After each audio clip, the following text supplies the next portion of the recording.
There's a whole lot more having a shouting match.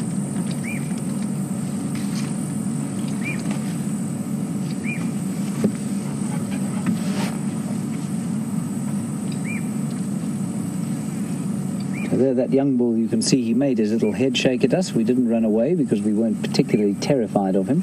And so now he's just going off to eat. He's decided better of trying to show us how strong he is. But he is watching us. So you see how when he turns his head like that, there, that's him looking at us.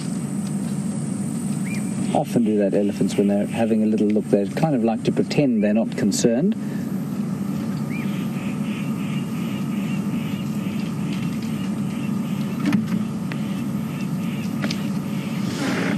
Sneak a little bit forward. What I don't want to do is make them feel anything like they're being pushed here, because there is an electric fence that goes around the camp here, and so we don't want to make them feel like they're being cornered in the slightest. I mean, they've got lots of space to go away if they want to.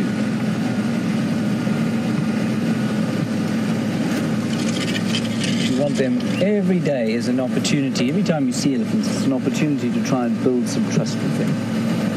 And that's the idea. Sometimes it goes wrong, but the general idea is to try and build trust all the time. So that when these ones all grow up to be big adults, like this bull here, he will impart that knowledge to any askaris, as we call them, that he might have.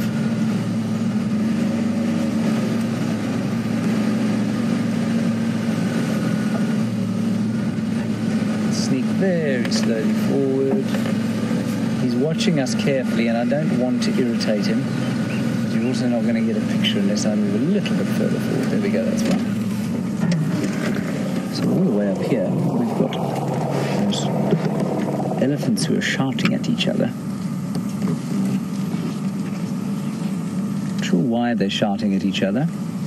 It might have something to do with bulls in the herd that are creating a bit of upheaval. I can't see any big bulls. There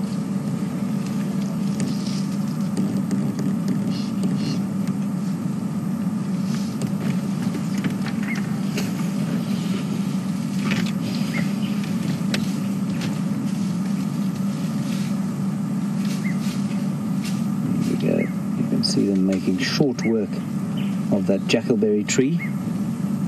No, it's not a jackalberry. Let me get out my powerful binoculars and have a look. But that is not the first time that tree's been had at. No, it's one of those variable bush willows, I think. They are very delicious tasting. Well, I mean, I say that under advisement. They're not particularly delicious, but they certainly taste very different to the red bush willow. We'll give some to Jean-Ray. Jean-Ray, you haven't done the Cabritum taste test yet, have you? Oh, well, now that's something to look forward to, isn't it?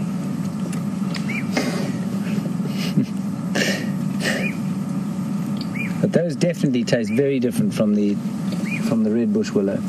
We'll do a little taste test later on. Possibly not just yet. We'll wait for that elephant to finish on that bush willow.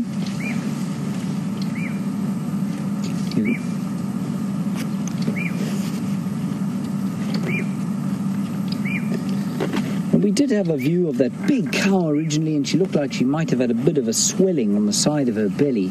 And Auntie Lynn, you want to know if one of them might be pregnant. Auntie Lynn, I think she may well have been pregnant.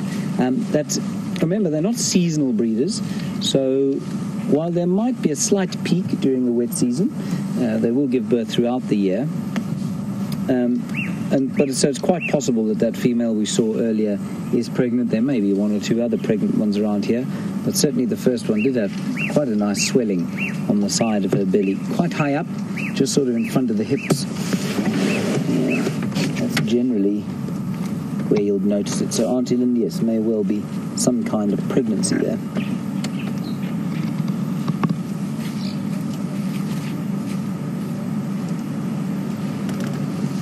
And there comes that breeze again.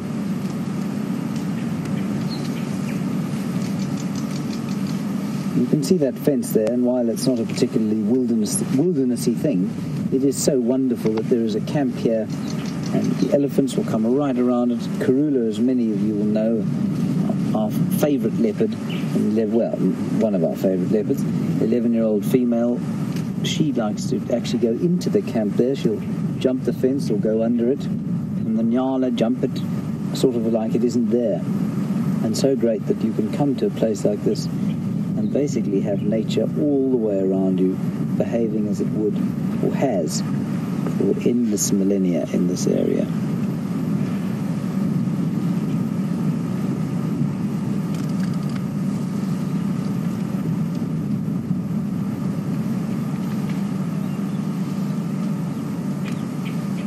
I'll sneak a little bit further forward now.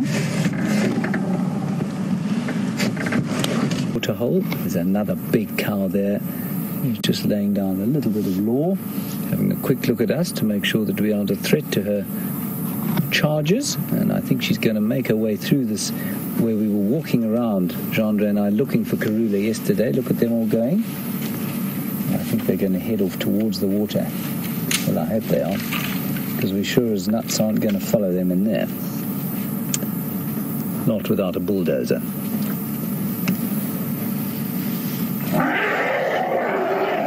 See, it is a little one making that noise. Being shouted at and now having a big sulk. But isn't the colour there just so beautiful as the sun catches it's a weeping wattle tree, the one closest to us. Most closest to us. John, did you like that in the use of the English language? It's kind of really, really, really close. That's what most closest means. In case you're wondering.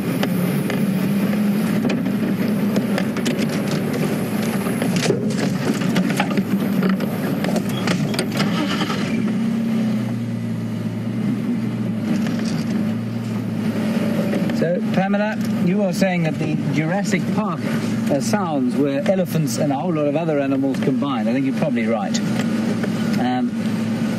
There certainly are some very primal sounds out here. I know there are lions. If you've ever heard a lion roar, the most incredibly primal sound. What else would be a primal sound? The bark of a kudu when it's alarmed, also. I don't know if you've ever heard a crocodile can actually make a roaring sound, which is very unpleasant. It's very kind of...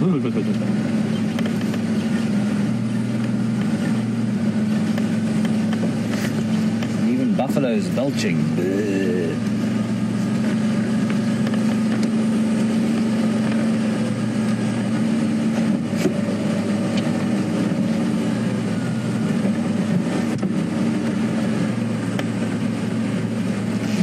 I'm always very pleased when we have some interaction with our South African brethren, because, of course, while it is lovely to present this to the rest of the world, South Africans have a very favourite, very soft spot in their hearts for the Kruger National Park. And Sean, from Secunda, you want to know how many molars an elephant has during its lifetime. Sean, there are 6 sets of molars that an elephant has, but they're only ever sort of 1.5 to 2 in the mouth at the same time. Right, I'm going to kind of try and get past these 2 over here, and let's go and have a look at the water. I don't think they're going to be very happy with us getting that close. They might just have to deal with it. Sorry, elephants. Don't worry. I'm just coming past. I know Jigger's a bit noisy.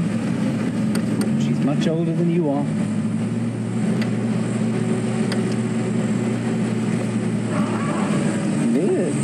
There's some giraffe at the water. Some other elephants at the water. It's all happening. Great action.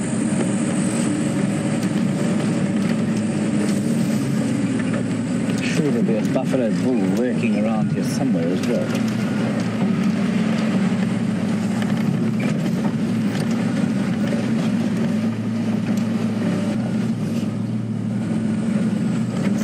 You might see it just walking off, decided better of spending too much time with these elephants. That's a pity, because watching giraffe drink is a fascinating thing.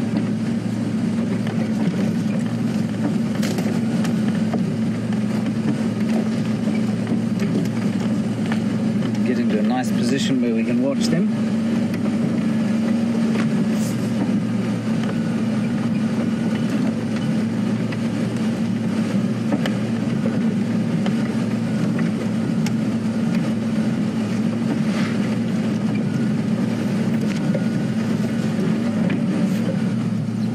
Right, Andre? Wherever there, Andre. Thank you very much. So again, right next to the camp, and this is a pumped pan, of course. Pan is I think it's a term possibly a bit like drainage line that we use out here. It might not necessarily make a great deal of sense to non-South Africans.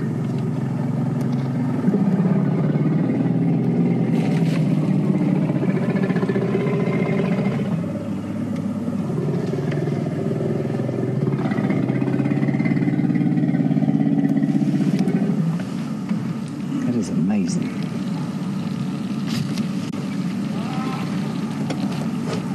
That is unbelievable. What I want to do, I just want to turn around. I'll tell you why. Because if we need to make a hasty retreat, I don't wish to do it in reverse. Just quickly do a turnaround.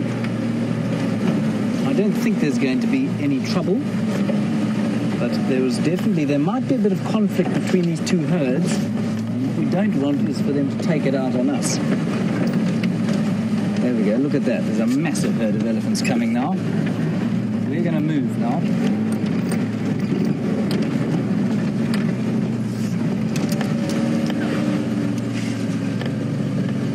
There's a very pregnant female here looking at us.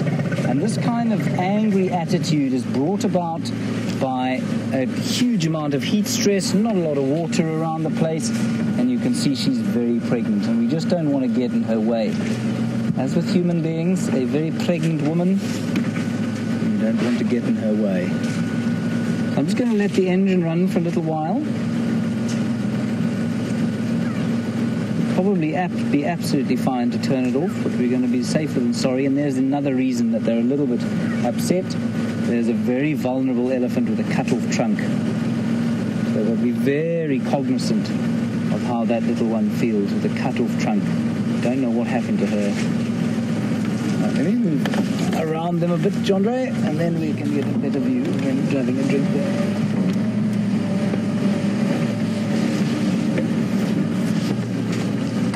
There we go.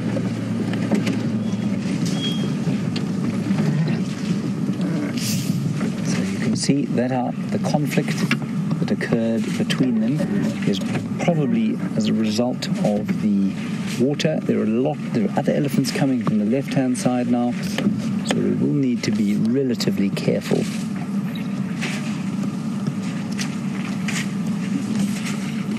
And that cow that originally came sort of for us, she was just saying get out the way. It wasn't a serious charge at all, but she is watching us very carefully.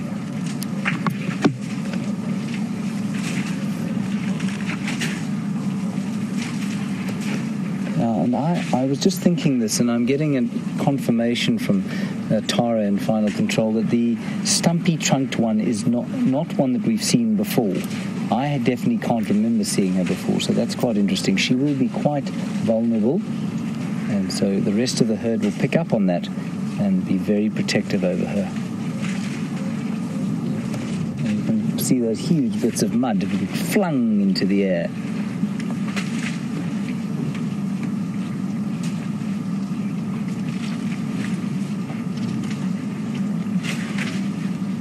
They love the mud on their skin on a hot day like this. But you can see that little pan, when I was just describing, is a pond. Okay, this is a pumped pond, and you can see it's very small, and there is definitely a bit of conflict going on here. There's a young bull who's being chased away by a cow. There he is.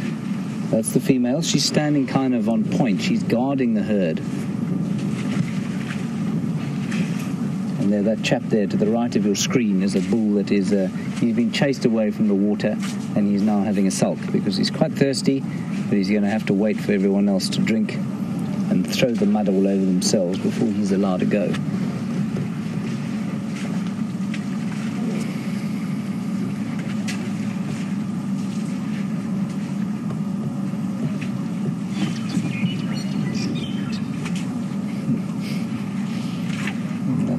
Very different sound that you heard. There were two fork-tailed drongos just sitting next to each other and calling out, saying, "What a hot afternoon this is."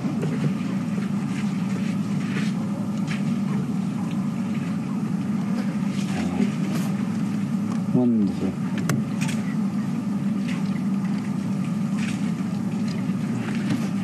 So there's quite a lot of noise that we were hearing, and different things, different kinds of sounds that we've heard the elephants making here. And curious one, you want to know what that rumbling sound like an old aeroplane was. It's the elephants. That's their, it's one of their major calls, is this kind of low infrasonic rumbling noise that they do like to make. And it's so often totally infrasonic, so we can't hear it at all. But so that's what we were hearing, that kind of oh, and it was as the two herds came together. And there's going to be a bit of conflict because there is such a dearth of water in the area. I'm going to move a little bit further forward. I think this cow wants to come this way. She looks all right there. We'll just let her lead her charges off that way behind us. And watch her quite carefully. There are more elephants coming to the left of your screen, but we're not going to show them just yet. And curious one, the other noises that we've heard them making is that kind of roaring noise, which is a sign of either irritation or distress, sometimes just excitement. And there we go. So the one matriarch, I think this is a matriarch, the one we just walked past, of a smaller group, and she's leading hers away now from the waterhole. And there's another group heading off into the bushes there. And then two young bulls remaining, having a bit of a box there. And what we'll do while they're doing that, there's another small herd probably going to come up and drink now. So we've got this is fascinating actually, we've got three sort of distinct groups of elephants here. Now they may well come together at times, but they will also then split up, as you can see very clearly. One group large group is headed off there. These two young bulls, I don't know which group they belong to, and the very small group is headed off behind us. There the young bulls having a bit of a play, perhaps a group from different herds. I'm just going to move out the way of these ones in case they want to come and drink. We'll pull around to the side there and watch the bulls from there. What a sighting!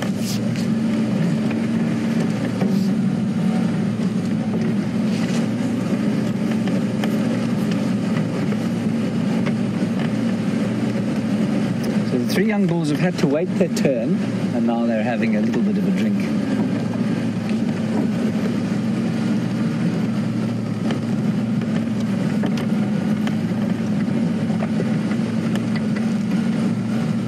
Find some shade for us to park in, but I don't think that's going to happen. Sorry, Andre.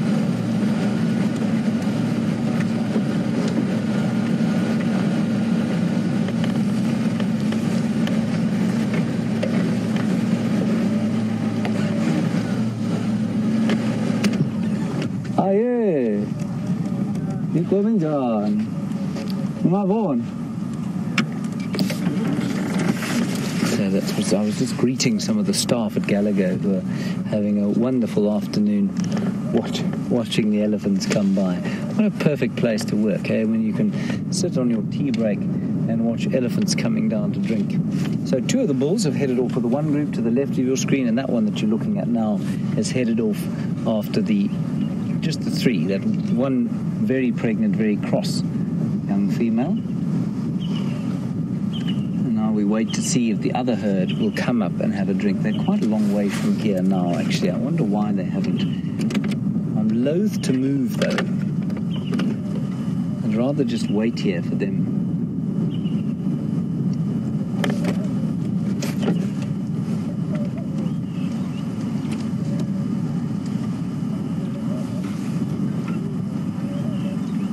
So, interestingly, I don't know if any of you saw it, but that elephant that we saw, I'll move around a little bit here, Jean, make sure they're coming up. That elephant that gave us a little bit of a rev, she was dripping quite extensively from underneath, from her... Just watching these two bulls in here, having a bit of a tussle.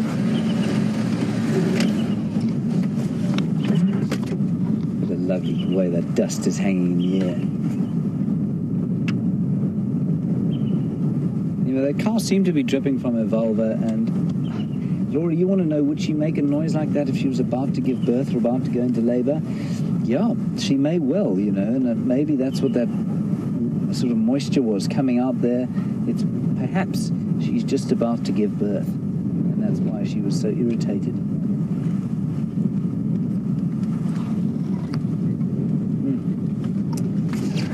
Marvelous. So,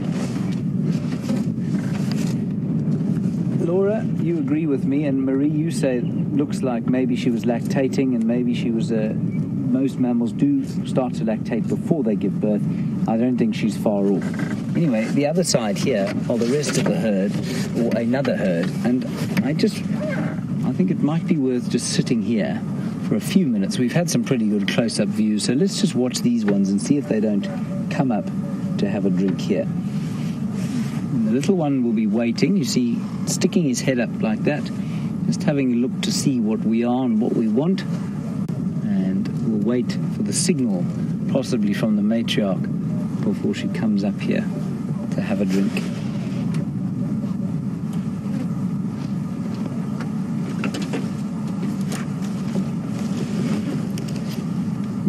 I found Jamie's powerful binoculars in here. She'll use them. Ooh, they're much better than mine. You can actually see what you're looking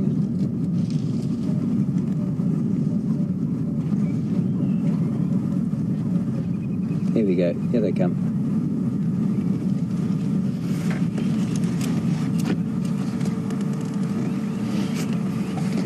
Thank you very much, Sean and Skakuza. I'm glad that we'll be able to provide you with a little bit of an idea of the thing that you love so much, which you say is the Kruger, and you visit 3 times a year, and you're about to visit this month. That's great news. Sean, I'm going to suggest you don't bring a jersey. It's pretty warm out here at the moment. So here comes one of the mature cows from the herd. She's coming to have a drink. She is watching us quite carefully.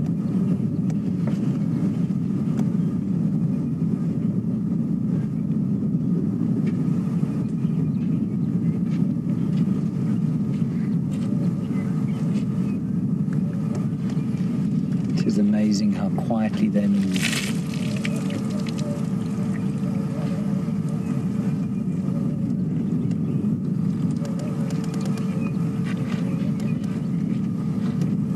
They do love to swim too, you know. If there was enough water for them to swim in heat like this, I'm pretty sure they'd be frolicking about under the water. That's like having a cold shower in pretty greasy water, I have to say. I wonder if they're not coming here, and perhaps not so much as they are towards the hippo pool, because the hippo's probably befouled that waterhole that he's lying in, and maybe this one tastes a bit cleaner, but as you can see, it's a kind of acid green color, this. So I don't think the cleanest water in the world.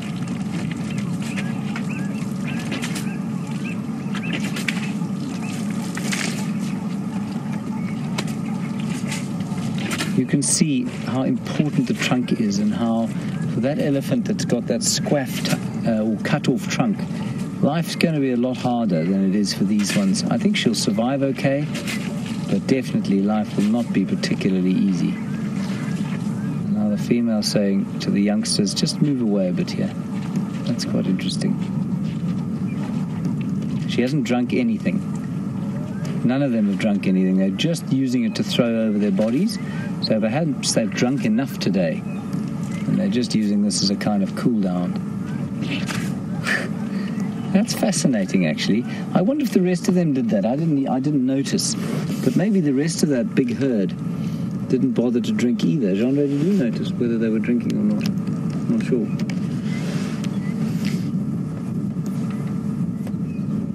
quite interesting. I don't know that they're drinking at all. They're just using this kind of grey, greasy, green water to toss over their bodies and cool down. And this other little herd. So that's another kind of little grouping of a matriarch and her youngsters. Well, I don't know if you could call her a matriarch yet. And now the next group's coming out.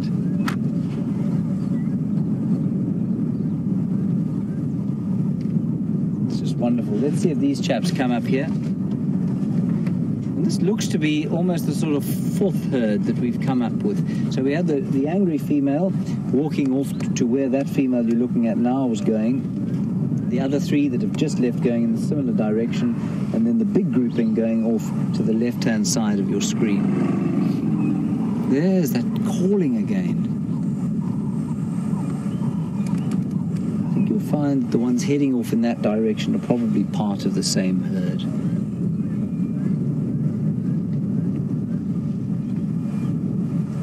Might well be worth driving around here tomorrow just to see if that very pregnant cow hasn't in fact given birth sometime during the night.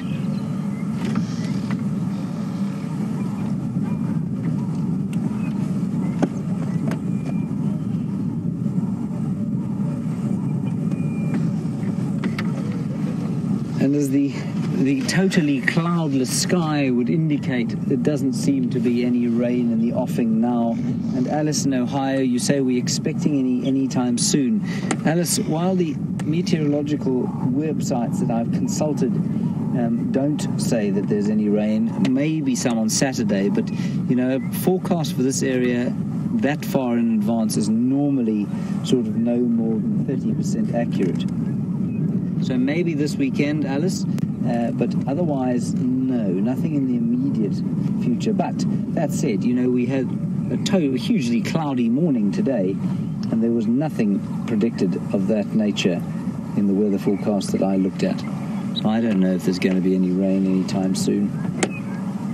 Certainly is due round about now. Brent and I thought 20th of November we'd have our first decent rains. We did have some nice early season rains, but then it kind of stopped. And all of that green grass that came out of the ground is all kind of retreating at a high speed because there's these drying winds as well. We get the heat and then the wind which blows the moisture away with it.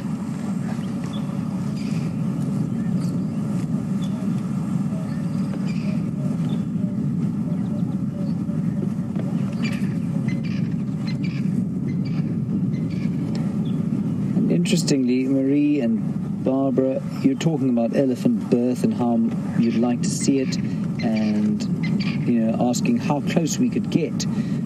I would love to see it too. I don't think that they'd let us get particularly close. I think if it was in an openish area, like say this that we're in here, I think they would let us get to within sort of 50 meters or 170 feet, say.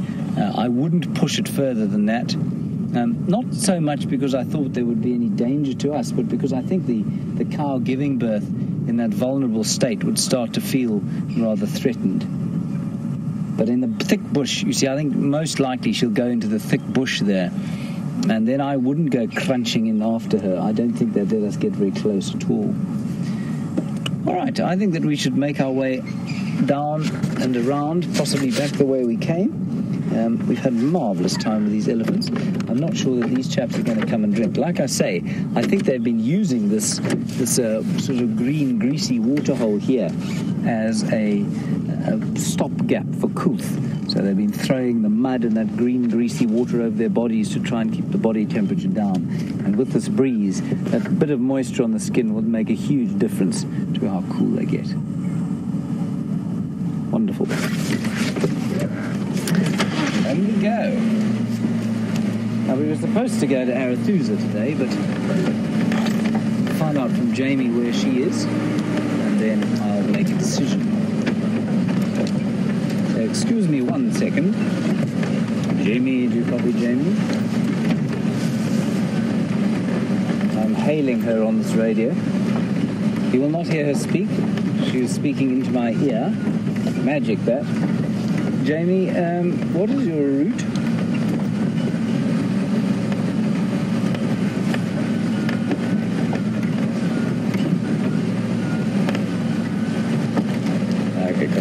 will head to the west. So what Jamie's doing is heading towards Buffelshoek Dam, and those dogs were around Buffelshoek Dam. They've been coming in there 3 or 4 times, so we'll just wait and see if they don't come out there, and we will head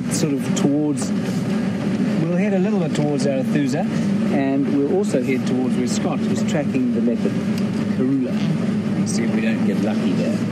Both in the same direction. Copy, thanks very much.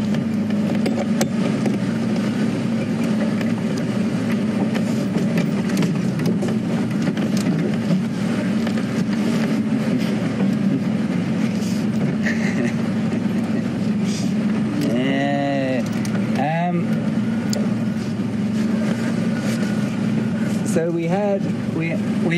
if you've been with us from the beginning, we had a hoopoe earlier on, which is a sort of orangish bird with black and a kind of hammer-like head. When its crest is down and its crest's up, it looks very different. And Gracie, aged 8 in Ohio, you want to know if it is the Muppet bird, if it's the same kind of bird. Gracie, I don't know. I can't really remember the Muppet bird too well, but I suspect that the Muppet bird is probably made of lots of different kinds of birds. They're probably put into the costume that made up the Muppet bird. Wonderful show, The Muppets. Always watched by me with great sense of nostalgia. I'm so glad it's still going in today's sort of high-tech world of computer graphics and that sort of thing. Lovely that the puppets still survive. Right, we'll go across to Jamie. She can tell you what she's doing. You don't need me to do that for you. And we're going to head towards where Scott is, and I'll give you an update a bit later.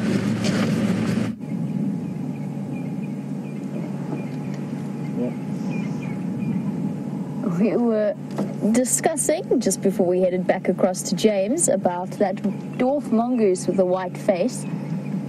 And we've just discovered a very, very shy family of dwarf mongoose who are living somewhere tucked away in there.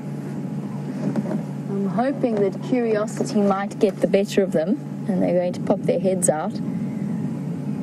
But it seems as though they're feeling a little bit shy this afternoon, hiding away. I am en route to Buffelshoek Dam. Just thought I'd stop and see if they're going to pop out. I don't think they want to, though. Come on, little guys, don't be shy. Nope. There was one little head poking out and nothing since.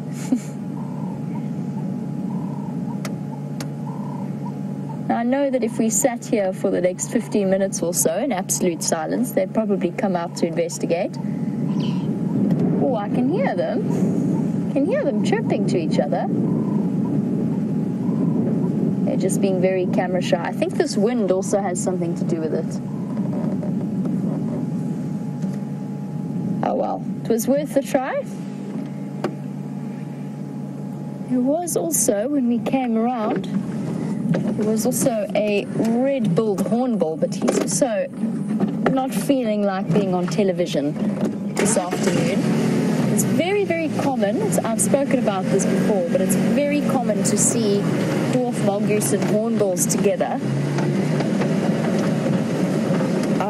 Most of my dwarf mongoose sightings have been accompanied by a hornbill. And that is, of course, because they can form a nice association. They feed on similar prey items, so the hornbills can capitalize on whatever it is the mongoose will catch, and then in return the dwarf mongoose have extra sets of eyes up high to warn them of anything coming around. I spoke about studies that have been done. There's another shy creature. Come on, little Dacre. Try and get Tebs into a vaguely good position to try and see it. There's a Dacre tucked away in the shade. Can you see it there, Tebs? Quite far in. There she's hiding. Little female without the horns, with just a little mohawk sticking up between her ears. And she's demonstrating a very typical small antelope response, which is because she's quite a safe distance from us. She's going to remain frozen in the hope that we haven't seen her. Which, of course, we have. Hello, girl, we see you. But don't worry. We're not out to catch you.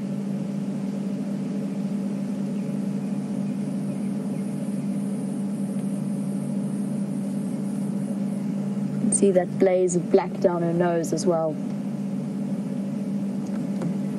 Not nearly as water dependent as some of the other little antelope, so they can go without drinking all day.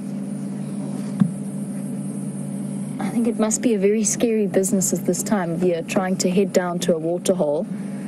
You know that all of the predators are going to be hanging out around there because they know that their prey has to come and have a drink around there. If you ever watch all antelope coming down, and we might see it now when we get across to Buffelshoek, watch them make their approach to the dam. It's always a very slow and careful and considered